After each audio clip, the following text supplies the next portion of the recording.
So welcome to this electronic devices lab. So this is a lab which is there in the third semester.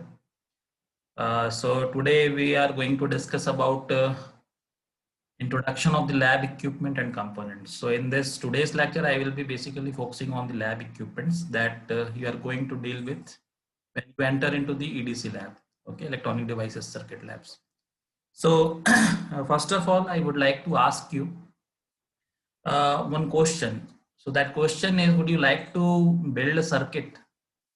A circuit, if you want to build and you want to do any measurements, okay, then what to do? If you are entering into a particular lab, then what you want to do is you want to make a circuit.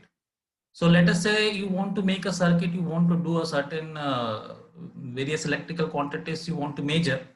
In that cases, okay, so let us say assume that we have this particular, we want to build this small circuitry, okay, very simple circuitry, which consists of a capacitor and a resistance. And in this circuitry, if you want to build this circuitry and you want to apply a certain input signal, okay, then you want to measure the certain output signal.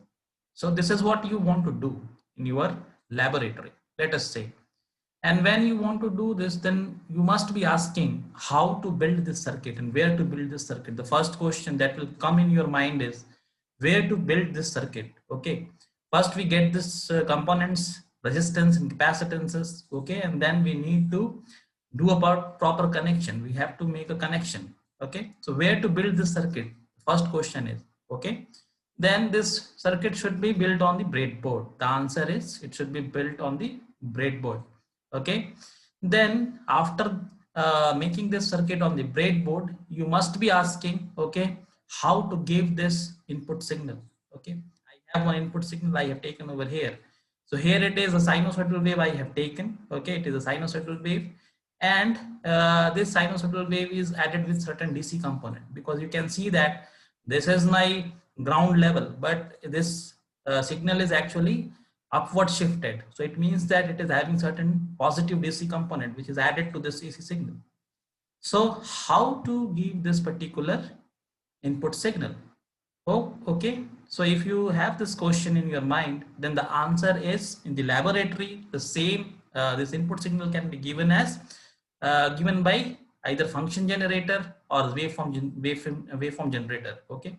So function generator and waveform generator is the same equipment. It is not a two different equipment. It is the two names of your equipment. Fine.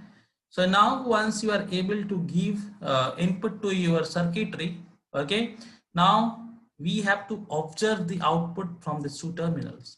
Okay, this is our objective, to observe the output from these two terminals. How to observe this output? Okay, so if you want to observe this output signal, then we need to connect another equipment, and that equipment name is cathode ray oscilloscope. Okay, so we need to connect cathode ray oscilloscope to see this particular waveform and do the several measurements. Okay, so as I said, we have to do a certain electrical quantities we have to measure. So we have to do certain measurements. Okay, and in that measurements, what do we want to measure? Okay, so first of all, what do we want to measure? We know that if it is a sinusoidal wave, then obviously it is having a certain amplitude and it is also having a certain time period. Okay, it must be having a certain phase. If we are having two different sinusoidal waves, then we can measure the phase differences between the waves. So basically these are the different attributes of any sinusoidal wave. We can have amplitude, we can have period, okay, we can also have the phases. Okay, so these are the electrical quantities, and this is not the only quantities we are able to we are interested to measure. We can also measure some other quantities. If there is a DC signal, we wanted to know the what is the DC quantity. If there is a noise, what kind of noise it is. Okay, we can measure so many things. So these are some of the quantities that I have written over here. Okay, so can we measure this quantity? Okay, so the answer is yes, we can measure these quantities. Okay, how we can measure? We can measure it by using the cathode ray oscilloscope. Okay, moreover, there is another device that you must be aware of. That device is your multimeter. Okay, so we already know that there is a device which is called as the multimeter. So if we connect the multimeter, would we able to measure the voltage? The answer is yes. If we want to measure the voltage across this resistance, obviously we can perform the same thing using the multimeter. But multimeter will give you the only values. Okay, it will just give you the value, but it will not give you the waveform. Okay, you cannot be able to see the nature of the waveform. Okay, so what is the pattern of the waveform? You would not be able to see. You could not be able to say that whether it is a sinusoidal wave or it is something else, but it will be able to give you a certain values. Okay, if it is the AC value, it can be able to measure the AC values. Okay, so we can be able to measure the RMS value of the AC signal.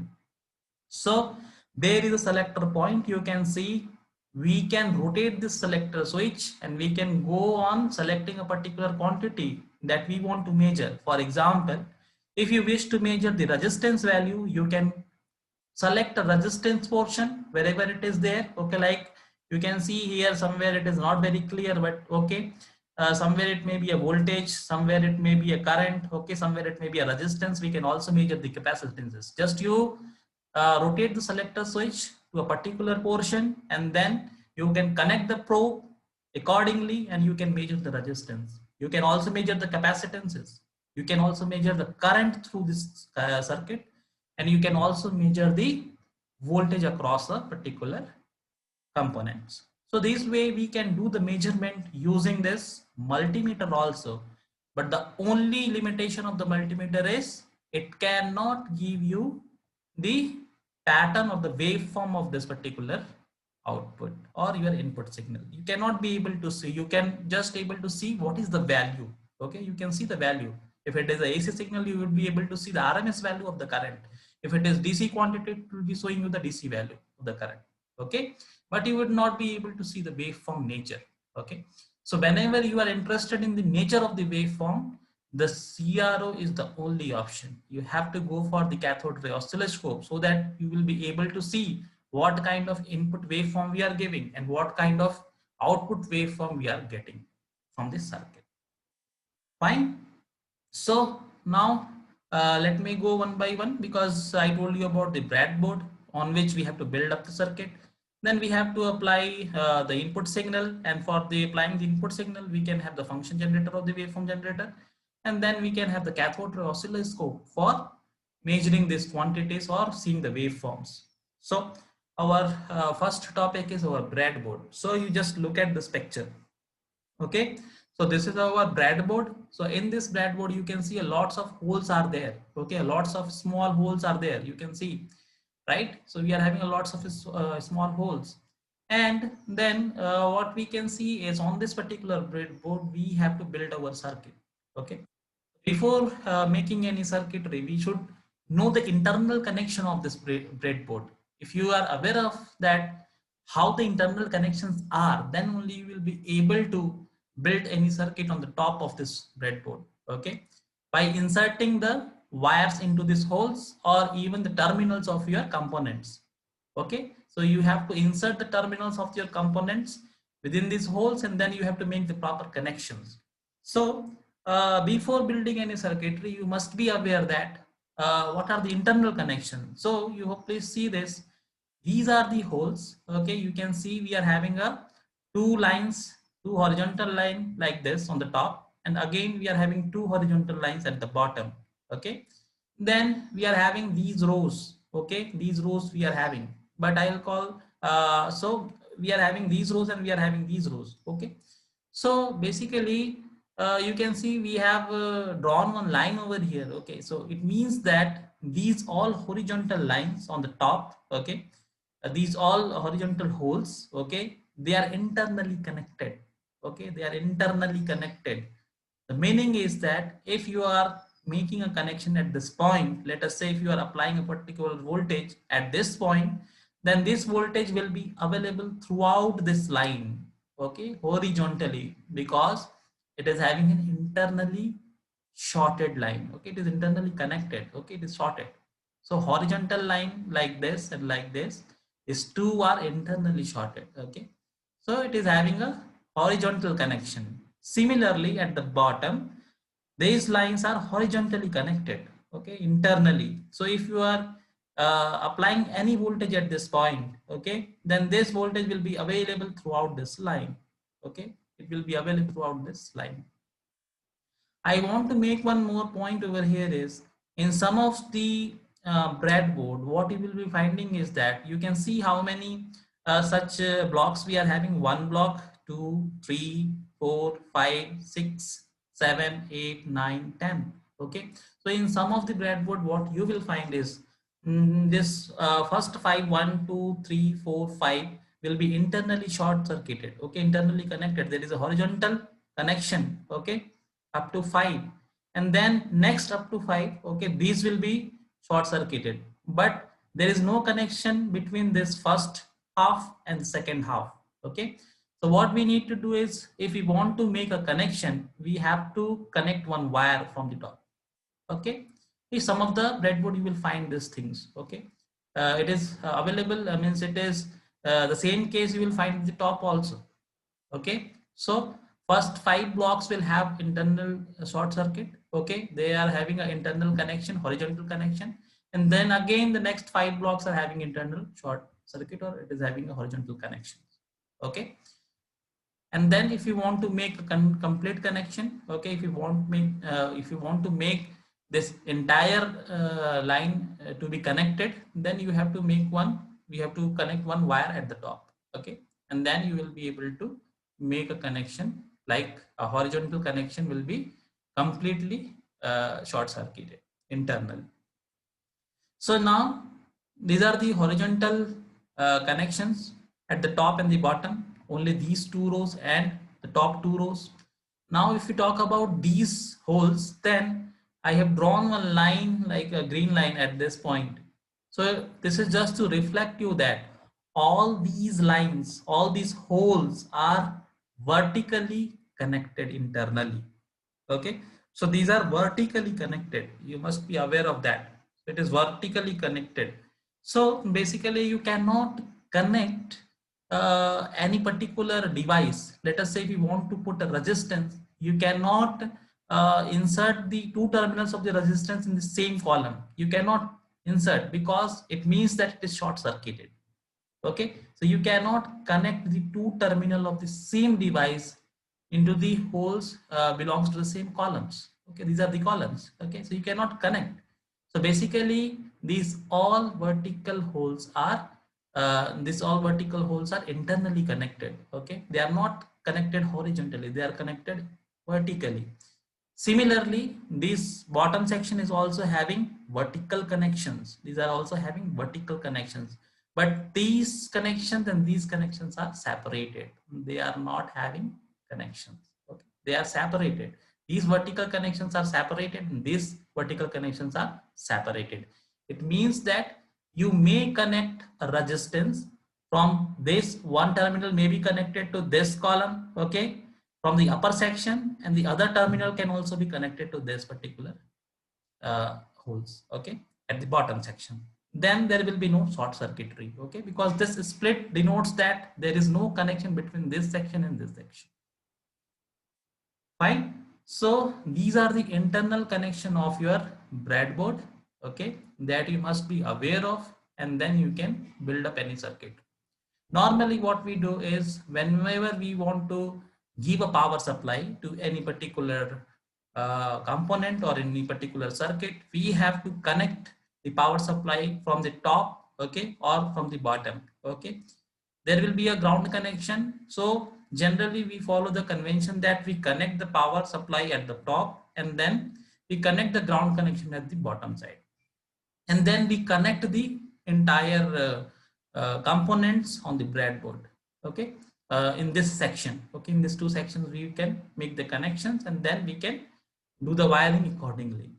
So if it is clear, then you can see what I have explained. All these sections, these vertical holes are internally short circuited, these are internally short circuited, and there is a split between these two sections, and we can connect our elements, any components at this portion of the breadboard. Fine. So you can see we are having these lines horizontally connected, these are the vertically connected. Now you can see how to connect a particular IC. Okay, if you see the IC, then ICs, this is actually your 8-pin IC. You can see 1, 2, 3, 4 pins are inserted in these holes. Another 1, 2, 3, 4 pins are connected in upper portion of the holes. Okay, so these are the this is the way you can connect the IC. Okay, you can make the connection in this way only. You cannot connect the IC in this section alone. You cannot connect. Okay, neither you can connect this IC in this section alone, because you know that there are 2 points. You can see there are 2 pins, okay, which comes in the same column. But now, because this bottom pins are in the bottom section and the upper pins are in the upper section, so there is no short circuitry. But if you replace this again in this particular section, what will be the thing? You can understand that this 2 pins will be short circuited. Okay, and if you rotate the IC again, there is a chances that the 4 pins will be short circuited. So this is the only possible way by which we can connect the IC on the breadboard. That you remember, it is very important. Fine. So now we can see another, you can see the images I have taken from the Google. Okay, so how they have connected the circuitry, they have connected the IC in this way. Okay, then you can make the connections, you can connect the larger number of components, whatever you want to make, and then you can make the wirings like this. Okay, and then you can build up your circuitry. You can perform any function, you can apply any input signal, you can measure any output signals. Fine. So another pic you can see I have taken from the Google's. Okay, so these are the different way of making the connections. So once you have the breadboard, you have the components, you can go on making the circuitry by properly inserting into the holes by knowing its internal connections. Fine. So now after making the connection, okay, on the breadboard, I told you that we need to apply the input signal. Okay, so input signal, as in the first picture I told you that we have applied the signal which is your sinusoidal signal. So that can be given by your function generator, or it can be given by a waveform generator, right? The function generator, waveform generator is the same device. Okay, its name is waveform generator or its function generator.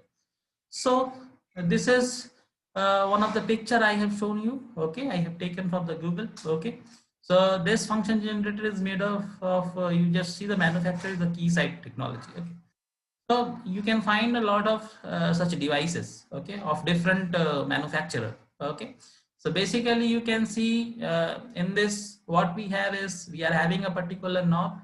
This knob will be used for controlling the magnitude. Okay, we can control the magnitude, whatever magnitude you want to give. For example, you can see what kind of waveform it can generate. It can be able to generate a sine wave, it can also generate a square wave, ramp wave, pulse waveform. Okay, any noise, any arbitrary signal you can also generate. There are lots of switches which is having their different utility. Okay, there are lots of functions. Okay, but basically what is the use? The use is we can generate any kind of waveform that we want to give and we want to see the output. Okay, so various kind of waveform we can generate, and we can also set the attributes of this particular waveform. For example, you what you want to select, either you want to give a particular frequency. Okay, you can select the frequency. You can give a particular amplitude. You can give the offset level. What is offset level? Offset level, like you may want to add a particular DC component to this particular AC quantity, and that DC component may be a positive DC or it may be a negative DC. Okay, so in the previous picture I have shown that I have added the positive DC, and that's why the waveform was shifted up. Okay, so this way we can give a different attributes, and then we can select a particular input signal. We can generate a particular input signal, and then that input signal, okay, that we have to connect, so that will be taken out from this output terminal. Okay, this output terminal we have to connect a BNC probe, and then the other terminal will be connected to the input. So this is our function generator. Okay, that can be able to generate various waveforms for the circuitry. Fine. So you can see another function generator. This is made up of Agilent. Okay, this is another device, another manufacturer though. So again, it is having the same kind of functions it can perform. Okay, So whatever waveform you want to generate, you can do it. So this is the function of your function generator of or waveform generator, to give the input signals or to generate various waveforms of various attributes. So now we have to look at the output. Okay, we want to observe the output of the circuitry. So that can be done by having a oscilloscope. Okay, cathode ray oscilloscope. Okay, so this is our oscilloscope. This is manufactured by Agilent. Okay, so I have taken a picture from the Google. Okay, so this is oscilloscope made up by Agilent. So you can see in this oscilloscope we are having a screen. Okay, a small screen we have. Okay, and then you can find a certain buttons over here. So it actually performs a large functions. Okay, a variety of functions can be performed by this oscilloscope. So first of all, you can see it is a two-channel cathode ray oscilloscope. We are saying it is two-channel cathode ray oscilloscope. So what does it mean, two-channel cathode ray oscilloscope? So you can see that there are 1 and 2 is written over here. Okay, so actually simultaneously we can see the two waveforms. Okay, so simultaneously just we can observe the two waveforms. So as I said, we have applied the input signal and we have also applied the output signal. We are getting output signal. So you can connect the input signal to the one of the point. Okay, and you can also connect the output signal at one of the point. Okay, another channel. So channel 1 we can connect the input, either channel we can connect the input, and other channel we can connect the output.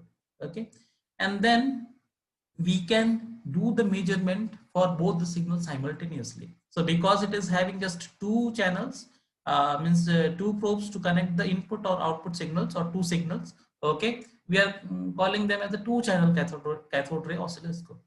Okay, so now you can see various buttons in this particular oscilloscope. You can see, so first of all we are having the intensity. Okay, you can see if you want to adjust the intensity of the screen. Okay, you can make it more brighter, or if you want to make it dull, you can just control by intensity control. This is the power button.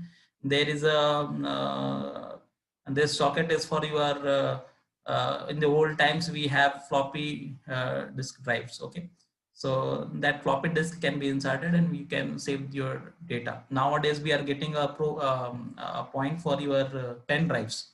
Okay, so that socket now actually replaced by the pen drive socket. Okay, you can directly insert your pen drive and you can whatever the results you are getting, that can be stored in that. So these are the certain uh, buttons. Okay, and then we are having another buttons which are having some specific function. But first of all, you just try to look at what are the main functions, means main buttons. Okay, so if you have connected, let us say on this particular point, if you have connected one of the signal, then if you want to just measure one of the channel, okay, then we have to press this one. So this green signal is showing that channel number 1 is activated. Okay, and we are able to see the waveform which are connected to channel 1.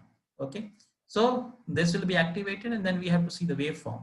Okay, if you wish to see the waveform at the channel number 2, again you have to press this button. Once you will press, it will also get activated and it will be then one LED will glow inside and then it will become green like this, and then you will be able to see the waveform connected to the channel number 2 also. Okay, so basically, as I said, if we want to measure any waveform, basically what we are interested in, we are interested in the measuring the amplitude. Okay, and we want to measure its time period. Okay, so these are the basic quantities. So you can see this particular knob. Okay, this knob, you can see here it is written as 5 volt, here it is written as 1 millivolt. Okay, so this is your amplitude sensitivity knobs. Okay, so basically this knob will change the sensitivity of your amplitude. Okay, so what we mean to say the sensitivity. Okay, so what we can see is now the channel number 1 is activated. You can see here at the channel number 1 something is written over here. Okay, so what is this, what is written is written there, it is written as 10 millivolt per division. Okay, 10 millivolt per division. So it is written there 10 millivolt per division. It means that this knob is selected 10 millivolt per division sensitivity. Okay, so it means that you can see there are some certain horizontal lines we have, and certain vertical lines we have. Okay, we are having certain horizontal lines, and then we are having certain vertical lines. So basically, if you want to see, if you want to measure anything, okay, let us say if you want to measure the amplitude, okay, if you want to measure the amplitude, we have to look at how many horizontal blocks has been covered by the waveform, how many horizontal blocks have been covered, and then what is the if it is covered just only one block, okay, only one division, okay, the distance between the two parallel lines, horizontal parallel lines or vertical parallel lines, I will call it as a division. Okay, so this distance, okay, this distance I will be calling as a division. Okay, either it is a horizontal parallel line or it is a vertical parallel line. So this distance I will be calling as a division. Okay, so this is one division. Fine. So when we are saying it is 10 millivolt per division, it means that when we are talking about the amplitude, so amplitude will be measured in the distance between the two horizontal lines. So this particular distance is equals to 10 millivolt. Okay, per division means the distance between these two horizontal line is 10 millivolt. Fine. So you can change the sensitivity according to your need, and the way yes, so according to your need, whatever input quantity or whatever signal you have connected, if you are aware of that, what is the range of the input signal or the output signal, maybe accordingly you can connect the you can set the sensitivity of your amplitude. Okay, so that the visibility of the waveform will be proper, otherwise you would not be able to see it properly or measure it properly. Fine.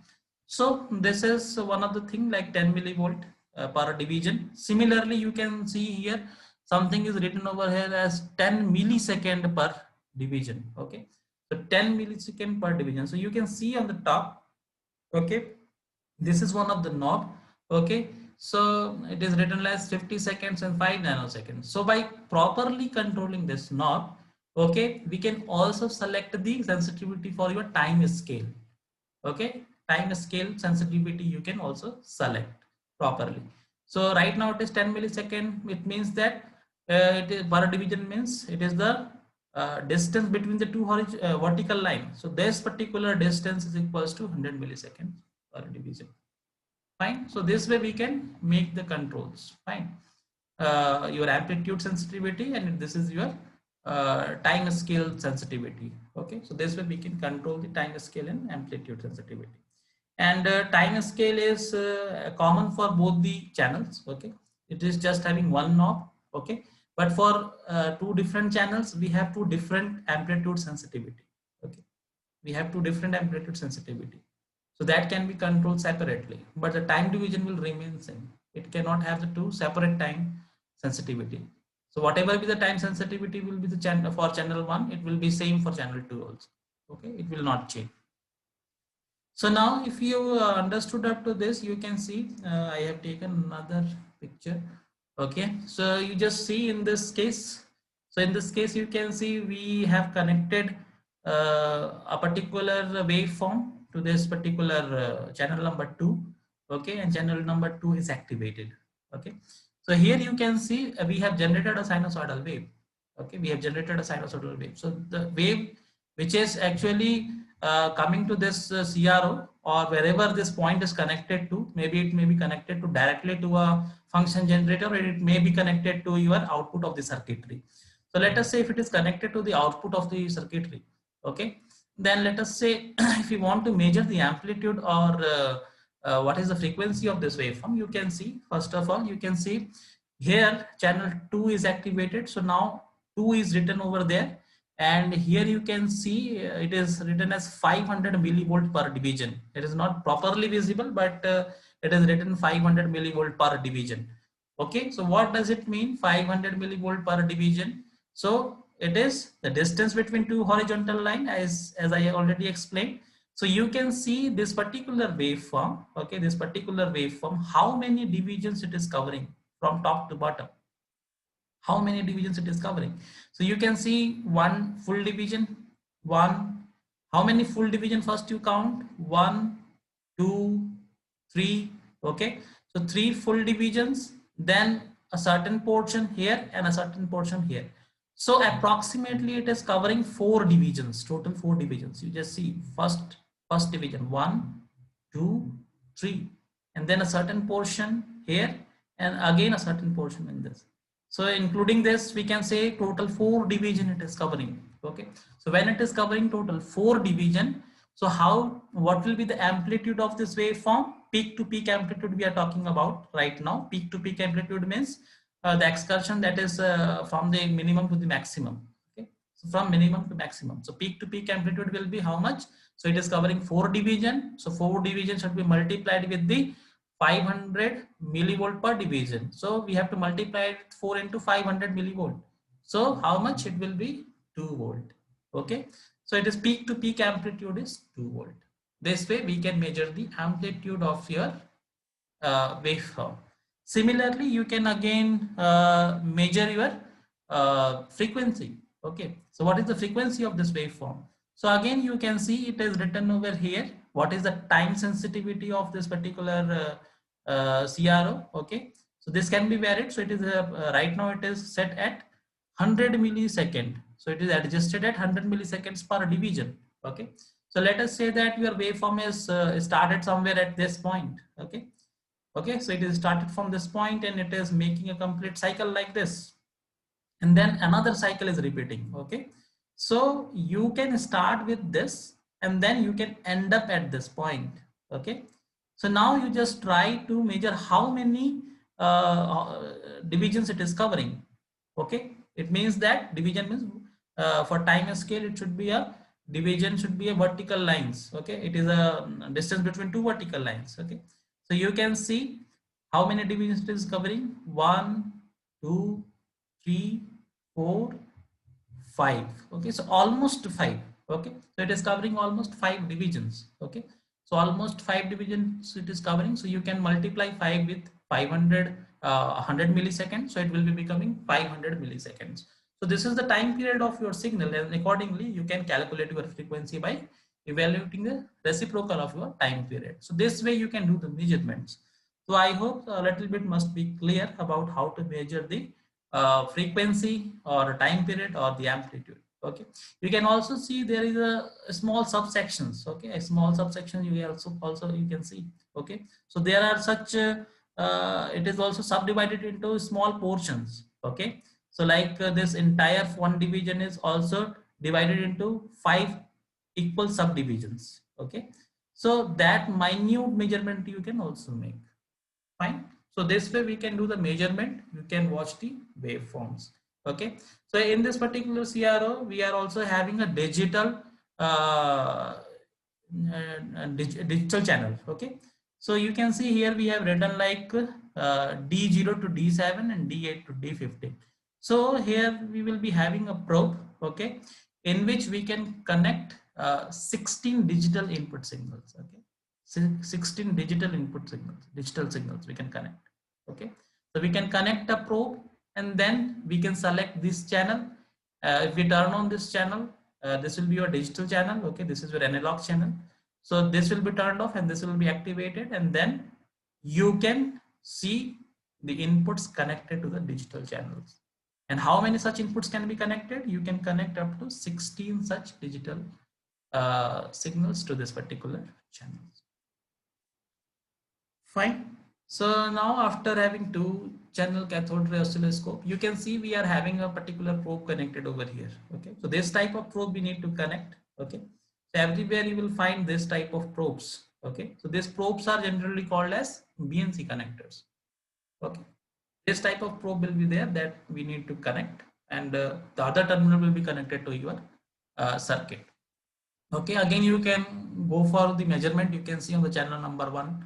We have one square wave which is connected over here, and then you can find that there is a particular sensitivity of this particular channel. Channel number 1, it is having 2 volt per division. So how many division it is covering? You can see 1, 2, and almost 3 division it is covering. So you can see this amplitude is around 3 into 2, so it will be 6 volt. So we are just doing approximated values. Okay. When we have the CRO in our hand, then we can go for the exact measurement. Fine. So this way we can do the measurement from the CRO. Okay, so this is another CRO. This is your digital storage oscilloscope. Okay, with some advanced functions. So this is 4 channel. Okay, 4 channel. So 4 channel means now simultaneously you can have the 4 input waveforms. Okay, you can connect the 4 waveforms and simultaneously you can do the measurement. Right now only 2 channels are activated. That's why only 2 waveforms are visible. But what we can do, we can also activate the channel number 3 and 4. We can turn on it and then we can see the waveform simultaneously. Okay, that way we can do the measurements. So this is another CRO, 2 channel CRO. It is manufactured by the Keysight. Okay. So now one more component, one more equipment that I would like to let you know is about the power supply. Okay. So basically when we have a circuit, okay. So generally in the circuits, what we need to give a certain DC power supply. Okay. A lots of time we need to give a particular DC power supply. For example, if we connected the IC, then IC will need a particular power supply.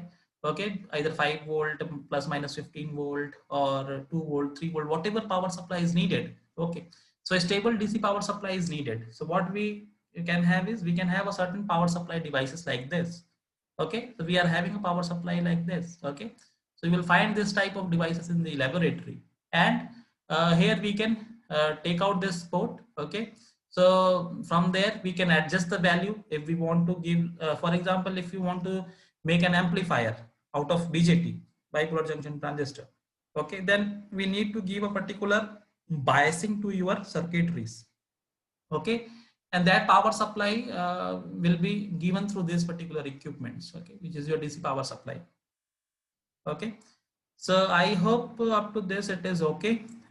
We will be discussing about the components in the coming lectures. So thank you for today.